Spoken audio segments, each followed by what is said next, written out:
I think what's most fascinating to me is the young Bill. He did not like to do interviews, if you can believe that now. I vote in every election. He didn't talk much, if you can believe that now. I express my feelings. He really lived by his convictions. I'm an engaged citizen. He was very outspoken about the politics of the day, about the war, about Nixon, and yet he was this transcendent basketball player. I'm part of a team. What is more mainstream than that?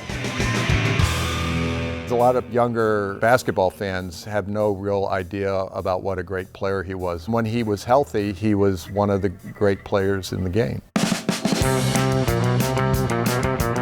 You know, the truth is, he hasn't been the luckiest guy in the world. This is a guy who, during the course of a 14-year NBA career, played a total of about 4 years. He suffered some very debilitating injuries and thought he might never walk again. This is a guy that's been through a lot in his life, but he's come to this belief that he is the luckiest guy in the world. So the title is very multi-layered.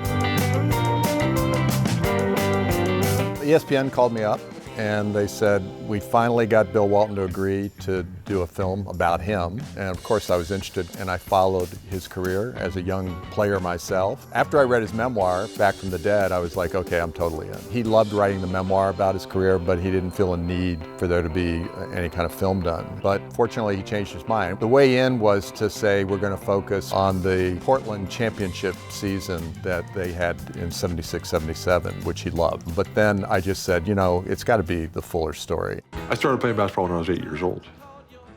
I knew from the beginning that that's what I wanted to do.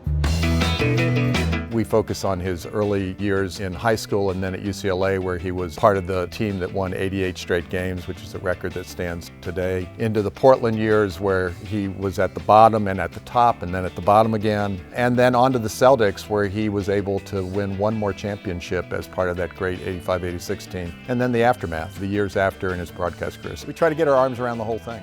Coach would always come through the locker room every day before practice, rub your jawline, and make sure you had shaved that day. Bill Walton is going to challenge Coach Whitney, arguably the greatest coach ever. You see in the course of the series how he evolved from this very shy, withdrawn guy to the Bill Walton we have today, who is, you know, raconteur, and when he does color commentary for basketball games, he'll talk a little bit about the game and spend the rest of the time talking about Lewis and Clark and, you know, God knows what.